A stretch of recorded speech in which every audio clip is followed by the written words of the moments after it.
Alright, today's install is going to be a 1000 watt power inverter with the Mopar plug. It's going to be part number.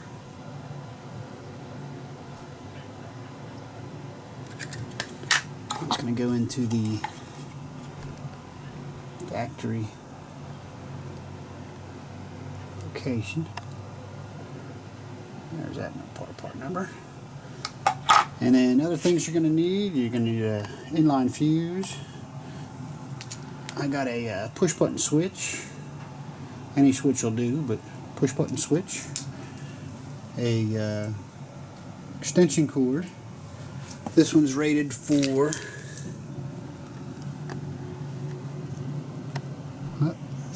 1625 watts, which would be plenty for my 1000 watt inverter. And then we got some gold plated female disconnects in that real tiny size. It'll go into the back of the plug here. Let's see, and then the relay, and that's pretty much it. Those are the parts we're going to need to install, and of course some wire. First thing you need to do is you need to pop the back of that off. There's 4 clips right there, 1, 2, 3, 4. Pop those off, slide that back, separate it, and you're going to have the plug part of it here. Of course it's gutted. Then you're going to have all the guts of the plug right there. And we're going to just do a little bit of a disassembly on this, because you won't need all the little circuit boards and stuff in there. So, what you need to do, there's 2 clips in there by those plugs. Okay, you're going to push those in so you can actually slide the metal parts in, which of course brings them up. And once you do that, you slide that out and take these 2 wires off. Okay, and that's what you're left with. That's what you're going to use right there. That's all you need. So you take that and save it in case you need it. Want to put it back together. Once you pull that back, you're able to pull that out, little plug connector. And then this end with the red piece connects to that end. Once you get that out, then you're going to have this end which connects to that end. And then you've got some holes right there and up on your hood.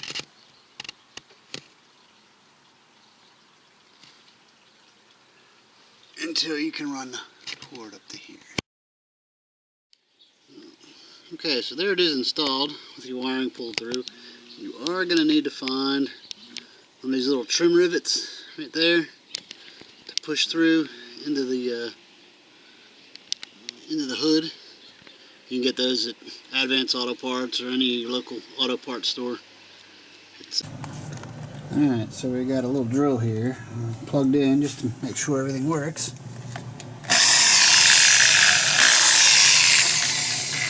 So that takes care of the plug part of it.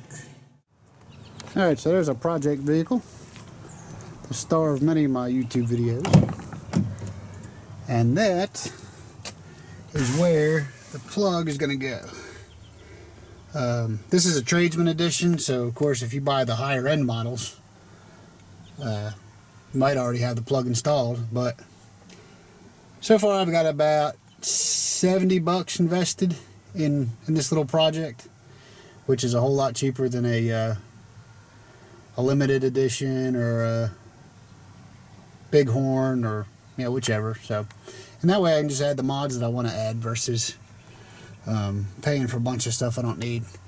So now we're going to take this this faceplate cover off here, and we're going to take the seat out just so we can have better access to where I want to mount the inverter.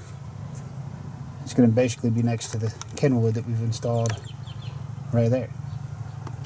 First thing you got to do to take this faceplate off is there's 2 screws. You can take your little rubber cover piece off, and there's 2 screws, one there and one there. Take those off. I got the one out. This is a I think it's a 20 star bit.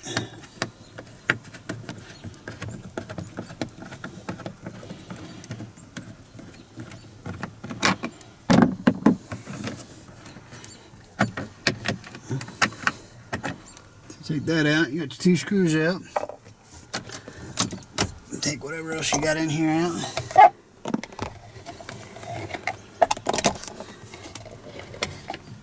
Alright, and then this actually just pops off.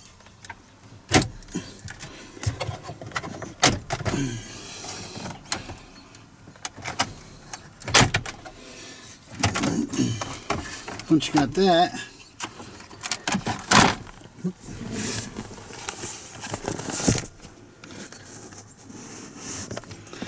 you gotta pull that back.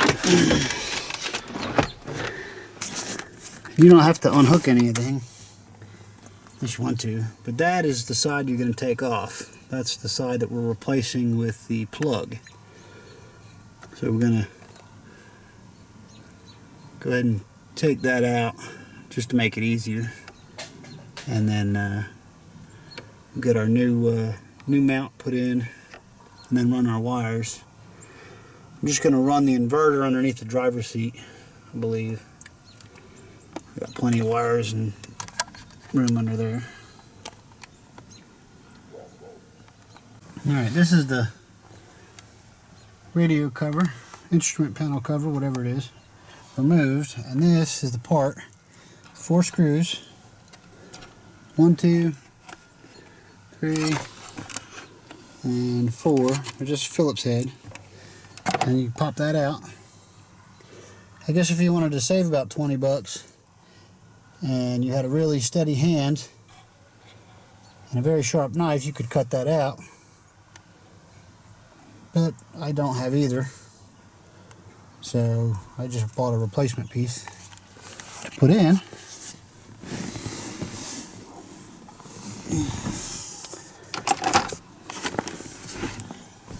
Which is this piece here, and as you see, it goes right in place. I'll lift all the Mopar part numbers. We'll get this screwed back on. Alright, so that's what it's going to look like after you get it all screwed together. And then went ahead and slid that in there. And of course there's your wire.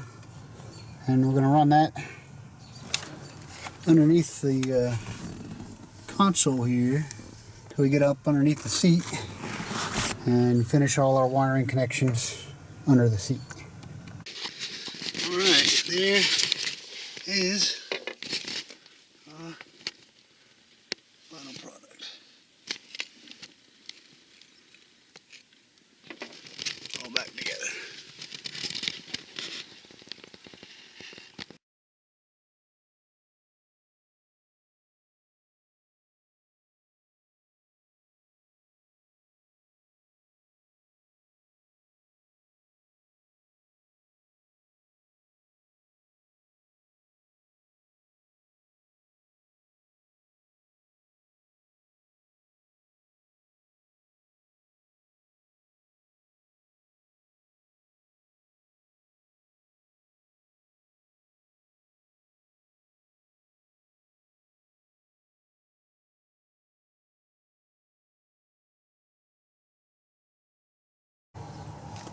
Alright, so there's going to be our switch, push button switch. Be on, off, on, off. So, that looks pretty factory.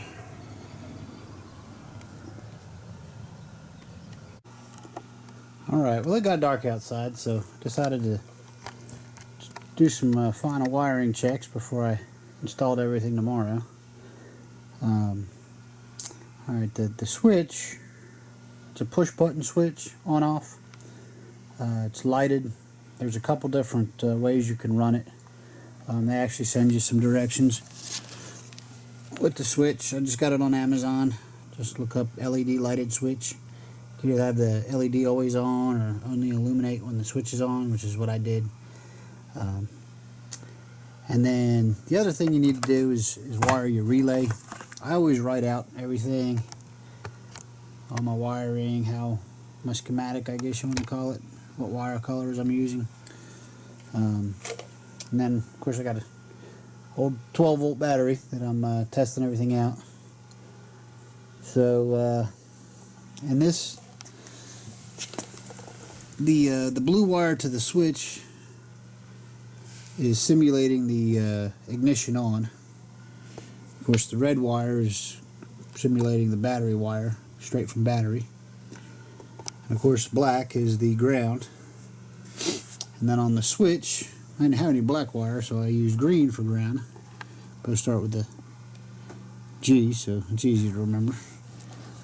And then my white wire here is the illumination for the light and to trigger the relay. So then I'm going to come down here to the relay. Of course, black is still ground. Red is off the battery for your power. So there's your black and your red. Of course, your yellow is what the white wire is for my setup, which was the off the switch. Of course, the blue is going to be the wire that's going to be fused and then tapped into an ignition on source for the truck. I don't want it on all the time. I just want it on when the ignition's on. That way I don't have to worry about forgetting it and leaving it on and running the battery down. Because I'm sure that little 1000-watt inverter would pull some power pretty quick. It's got an automatic shut-off on there, so it won't kill your battery. But of course, it's better safe than definitely sorry. So once again, green's ground in my little setup, and black. And then, so that's everything. And of course, we got the plug. Earlier we ran the plug.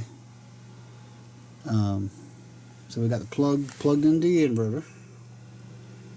So this is basically the setup that I'll finish up shortly, well, tomorrow. And once again, you push button on, turns the inverter on. You can hear it running. Got little lights on it.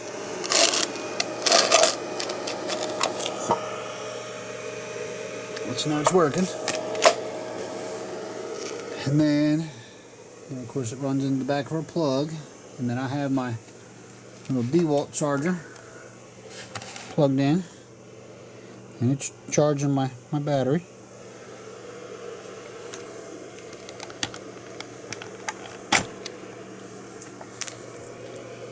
We got an old drill here.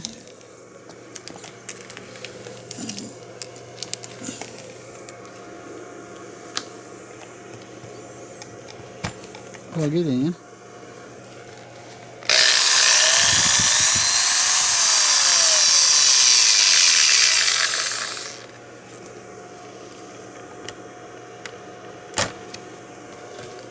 I got a shop vac. I'll probably plug it in. See if it'll work.